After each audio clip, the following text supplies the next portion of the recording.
Assalamualaikum warahmatullahi wabarakatuh. Saudara pengerusi yang bahagia, Ketua Wira Putra Saudara Nasrul Ali Hassan Abdul Latif, yang bahagia Ketua Wirawati Putra Dr. Nur Asmah Razali, yang bahagia pemangku Ketua Wiranita Putra Ros Hanita Muhammad Sabri Basir, minta maaf, salah type lah tu. Bahagia Saudara Borhan Setiausaha Agung, Naib Presiden yang sempat hadir, Tuan Amidah, Tuan Alwi, saudara-saudara dan saudari-saudari yang saya hormati sekalian. Mari kita bersama-sama mengangkatkan setinggi-tinggi rasa syukur kehadrat Allah Subhanahu Wa Taala.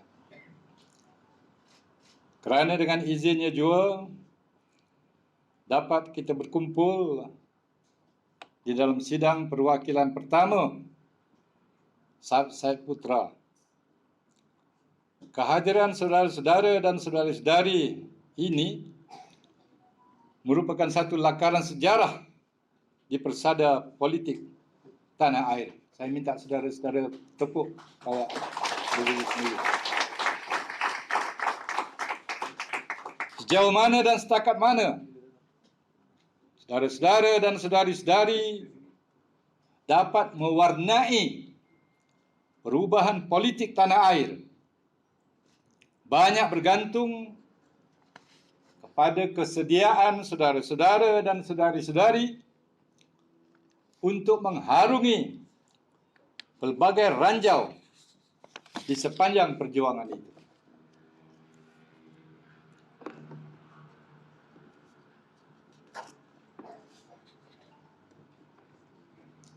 Saudara-saudara dan saudari-saudari yang saya hormati sekalian, mengharungi perjuangan memerlukan sikap dan daya juang yang kental dan tidak tahu erti mengalah.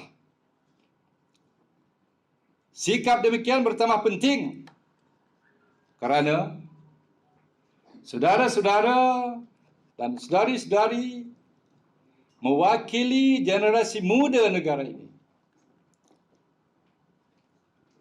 Rebah bangun bangsa dan negara ini di masa hadapan banyak bergantung kepada kesedaran dan peranan yang dimainkan oleh generasi muda.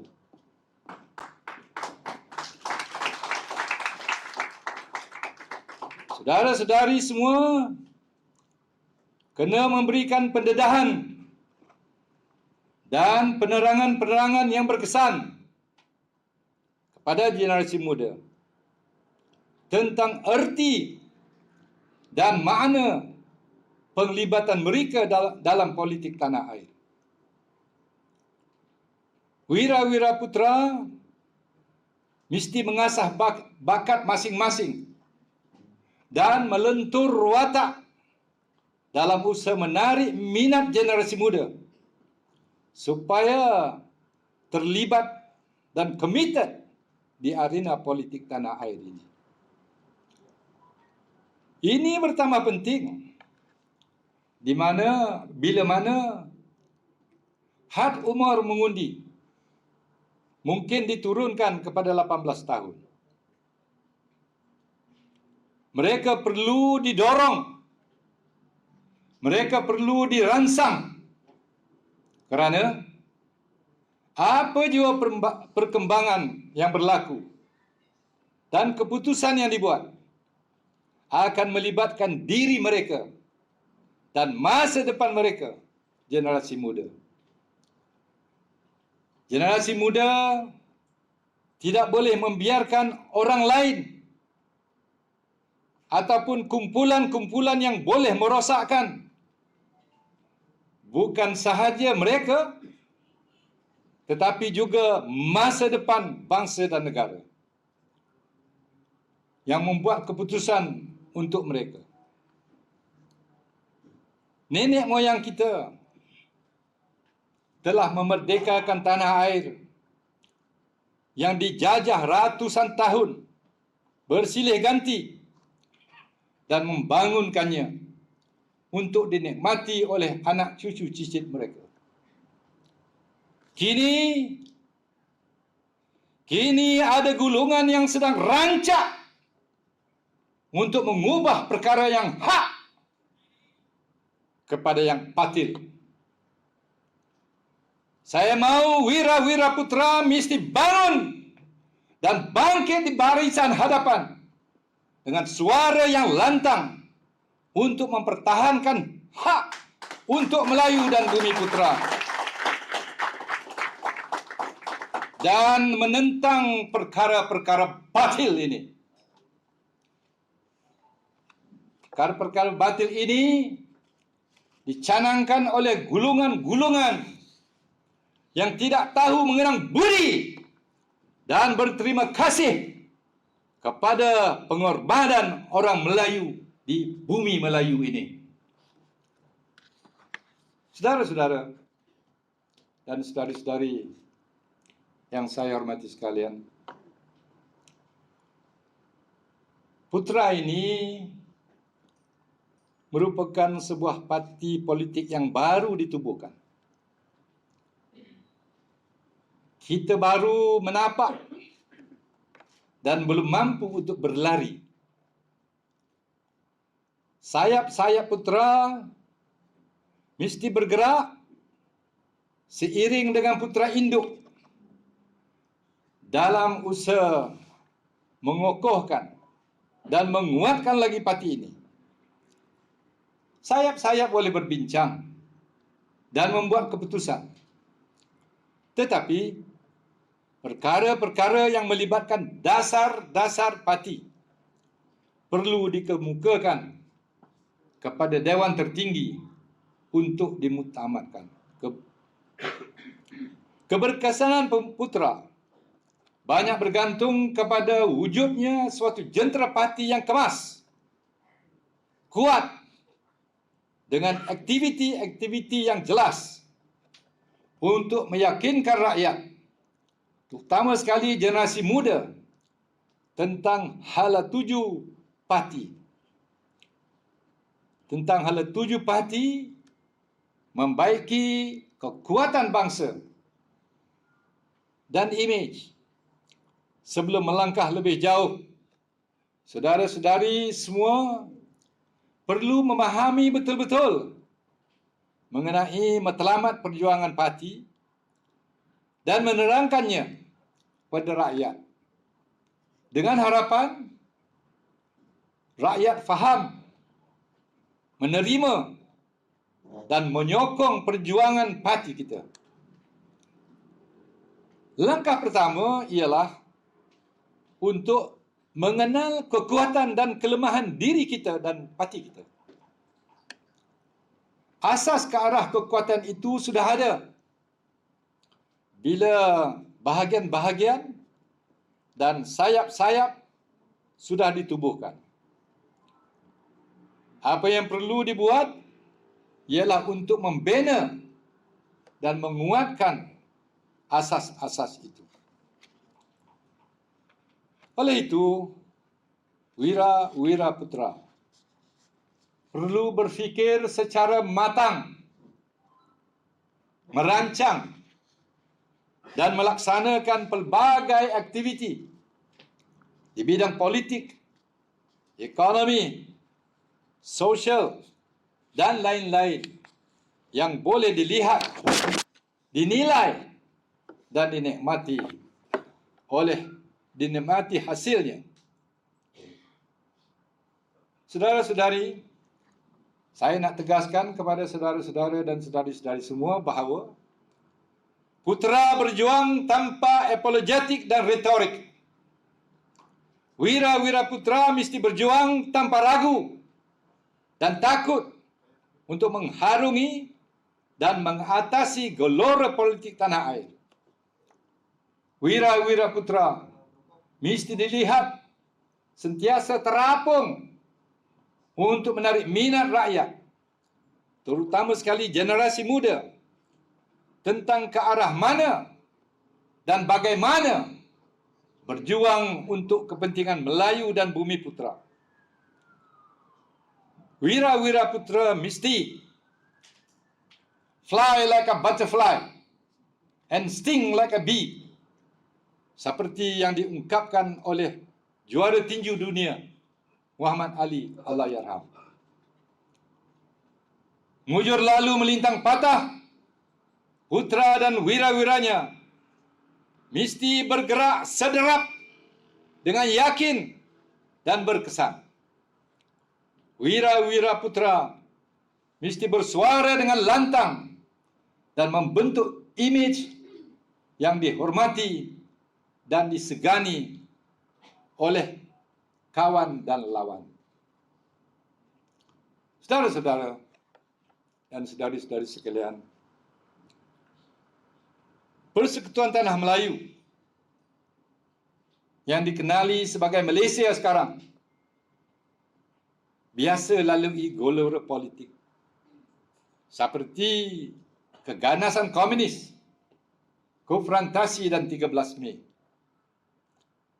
Tapi gelora politik sekarang belum tahu bila akan selesai.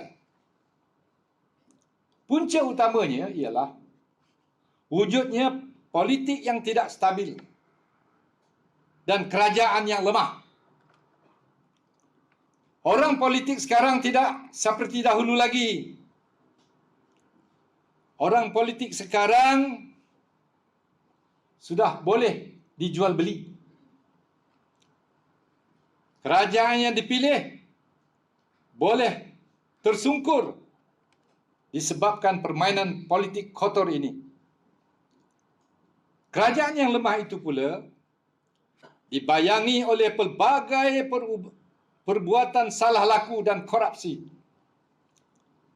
Semua keadaan ini tidak menolong untuk mewujudkan sebuah kerajaan yang kuat dan berkesan. Cara yang paling mujarab ialah dipulangkan balik kuasa itu kepada rakyat dan mengadakan pilihan raya. Tetapi untuk mengadakan pilihan raya sekarang tidak mudah kerana negara dilanda pula dengan penularan wabak COVID-19. Wabak COVID-19 yang sudah mula reda itu merebak semula selepas diadakan pilihan raya di Sabah. Ramai orang politik dari Semenanjung berarak ke Sabah dan akhirnya membawa pulang COVID-19 itu. Pegawai-pegawai dan kaki tangan yang berhempas pulas berperang untuk menghapuskan wabak itu di medan hadapan pula dicemuh oleh orang politik dengan kata-kata yang kesat. Saudara-saudara dan saudari-saudari, politik yang tidak stabil dan kerajaan yang lemah membawa kepada kelemahan ekonomi dan menyusahkan rakyat. Para pelabur tidak akan berlumba-lumba untuk datang berniaga. Malahan ramai telah mengalihkan pelaburan mereka ke negara-negara lain. Syarikat-syarikat tempatan bermasalah. Peniaga-peniaga kecil ramai yang mengeluh. Dikatakan sekarang lebih dari 800,000 orang telah hilang mata pencarian. Benar ada pelbagai kemudahan diwujudkan kerajaan untuk membantu mereka yang terjejas dan terhimpit. Pokoknya, berapa lama kerajaan boleh berbuat demikian? Keadaan itu diburukkan lagi oleh kedatangan jutaan pendatang haram kegiatan penyeludupan barang-barang yang melibatkan berbilion ringgit dalam bentuk kerugian cukai. Putra mendesak kerajaan supaya mempertingkatkan lagi tugas-tugas penguatkuasaan untuk membentras kegiatan-kegiatan yang akhirnya menimbulkan masalah keselamatan kepada negara sehingga membawa kehilangan nyawa. Saudara-saudara dan saudari-saudari sekalian,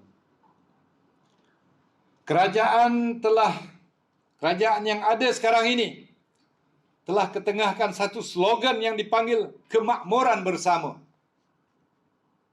Bunyinya sedap, tetapi soalnya bagaimana dan cara mana slogan itu hendak diisi? Apakah rancangan dan program yang dilaksanakan untuk menyelesaikan masalah-masalah ekonomi Melayu dan Bumiputera yang masih terumbang-ambing? Apakah cukup untuk mengisi kemakmuran bersama itu dengan memberi pelbagai subsidi kepada petani, kepada peladang dan nelayan, memberi bonus kepada pegawai-pegawai dan kaki tangan sektor awam dan sektor swasta, atau menggadaikan sekeping tanah untuk mendapatkan sebuah rumah PPRT? Salah satu asas penting dalam mengatasi soal kemakmuran bersama itu ialah tanah. Mengikut sistem pentadbiran negara ini, tanah itu ialah kuasa mutlak kerajaan-kerajaan negeri. Dan tanah ini pula terdapat di bandar dan luar bandar yang nilainya jauh berbeza-beza. Saudara-saudara dan saudari-saudari sekalian, Felda telah ditubuhkan untuk dijadikan kawasan-kawasan pertumbuhan baru di luar bandar. Bandar-bandar baru telah mula dibina, seperti Bandar Baru Jengka di Pahang, Bandar Baru Serting di Jempol Negeri Sembilan, Bandar Penawa di Johor sebagai contoh. Kerajaan mesti mewujudkan satu perancangan yang lengkap untuk memperbandarkan kawasan-kawasan luar bandar seperti di rancangan-rancangan Felda ini. Kita perlukan bandar-bandar itu dilengkapkan dengan pelbagai kemudahan asas, khususnya kemudahan-kemudahan perumahan, tempat-tempat berniaga yang mampu dibeli atau disewa, kemudahan pendidikan, kemudahan untuk meningkatkan pelbagai bidang kemahiran, kesehatan dan lain-lain. Kawasan luar bandar perlukan kemudahan-kemudahan ini. Di samping kawasan-kawasan Felda, usaha juga sudah dimulakan di luar bandar melalui badan-badan yang ditubuhkan seperti Kesedar di Kelantan dan Ketengah di Terengganu. Lembaga Pembangunan Bandar Uda juga ditubuhkan, tetapi hidup segan mati tak mau. Peranan Uda ditenggelamkan oleh pelbagai badan korporat. Kita berpendapat badan-badan ini perlu diberikan fokus dan keuangan yang cukup untuk mempertingkatkan usaha memperbandarkan luar bandar. Saudara-saudara, di suatu masa dahulu, Presiden Korea Selatan Pak Chung-hee telah melawat bilik gerakan negara Kuala Lumpur. Beliau melihat bagaimana kerajaan ketika itu mewujudkan kawasan-kawasan pertumbuhan baru seperti Felda. Beliau balik ke Korea dan mewujudkan satu program yang dinamakan Samuel Undung untuk memperbandarkan kawasan-kawasan luar bandar. Hari ini, di Korea Selatan, banyak kedapatan kawasan-kawasan luar bandar yang telah diperbandarkan dengan pelbagai kemudahan dinikmati oleh rakyatnya. Moralnya ialah, orang luar ambil usaha kita sebagai contoh. Mereka berjaya. Kita masih mendap dan tercicir. Begitu juga di merata tempat di dunia ini.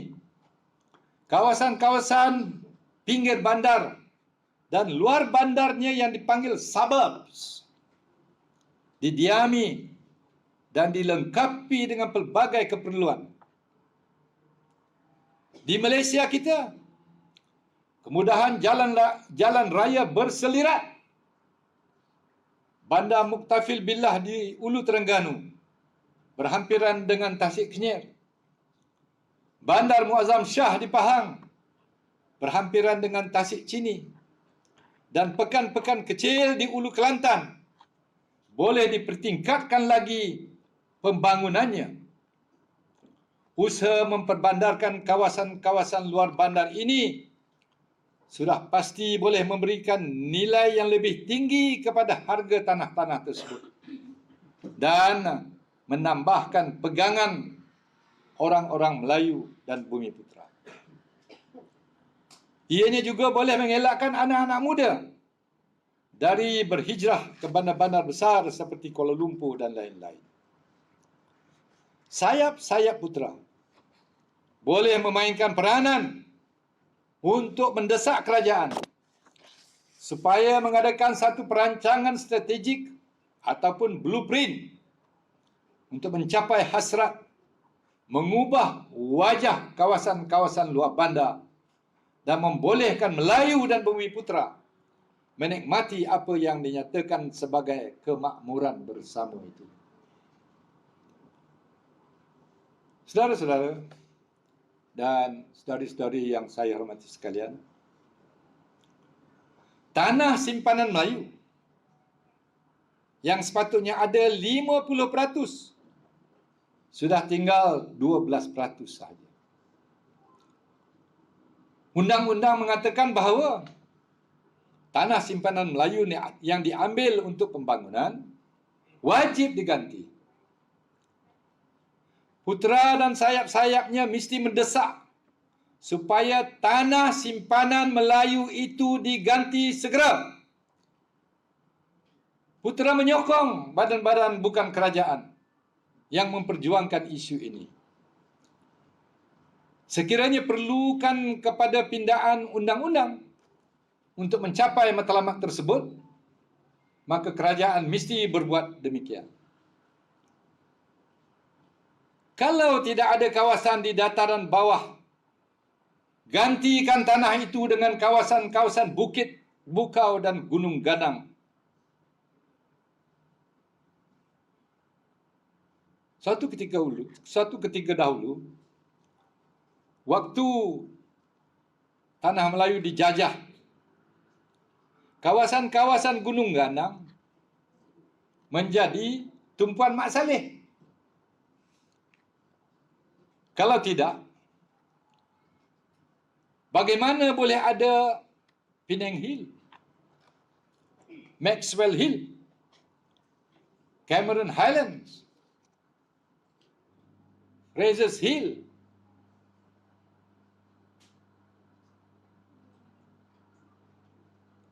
malahan sekarang kita lihat bagaimana kawasan-kawasan pergunungan telah dibangunkan seperti Genting Highlands, Bukit Tinggi, Bukit Antarabangsa dan banyak lagi baik di semenanjung tanah Melayu ini ataupun di Sabah dan Sarawak.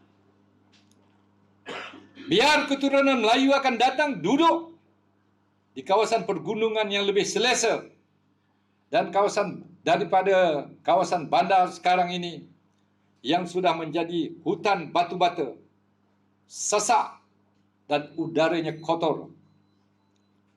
Di kawasan Bukit Bukau dan Gunung Ganang, udaranya segar, nyaman dan suasananya lebih aman dan damai.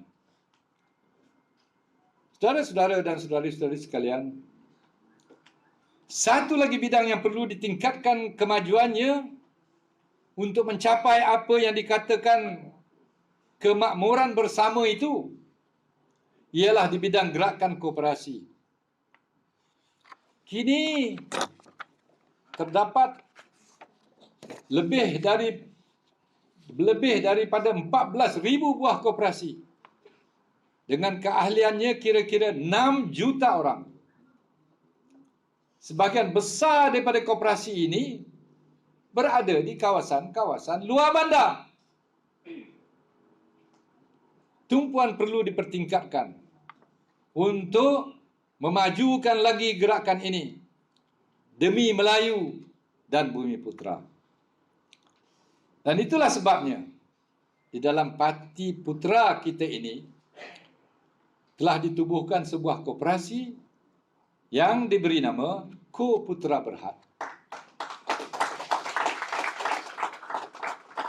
Dan saya mengharapkan saudara-saudara jangan tepuk aja jadi ahli.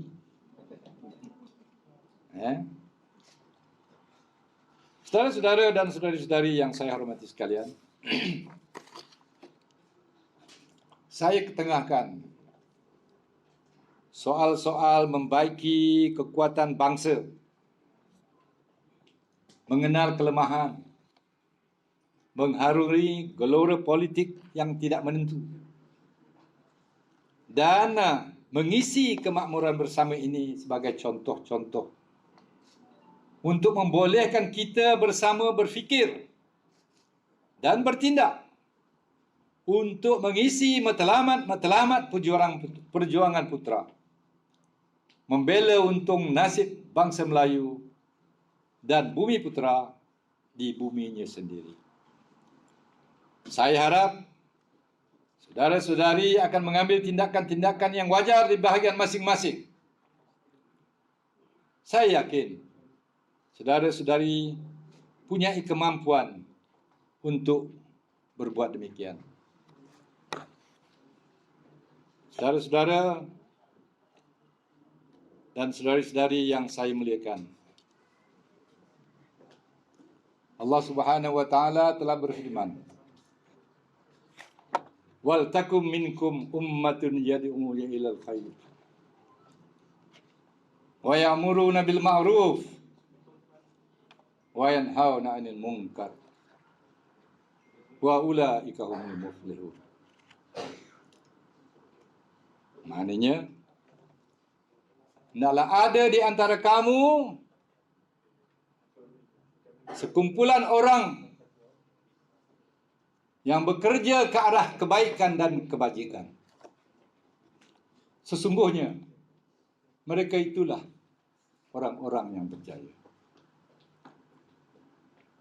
Dan Allah Subhanahu wa taala juga mengatakan bahawa nasib sesuatu kaum itu tidak akan berubah kecuali kaum itu sendiri mengubahnya. Oleh itu, ayo wira-wira putra, bangkitlah, bangunlah, dan bergeraklah sederap meredah kota dan desa, mengibarkan bendera keramat putra untuk meniupkan angin perubahan agar rakyat bersama-sama kita berjuang di dalam parti yang telah kita pelopori. Mudah-mudahan Allah Subhanahu wa taala akan memberkati perjuangan kita. Dengan kata-kata itu, saya dengan segala sukacitanya meresmikan persidangan perwakilan sayap-sayap putra, yaitu Wira Putra, Wiranita Putra, dan Wirawati Putra. Assalamualaikum warahmatullahi wabarakatuh.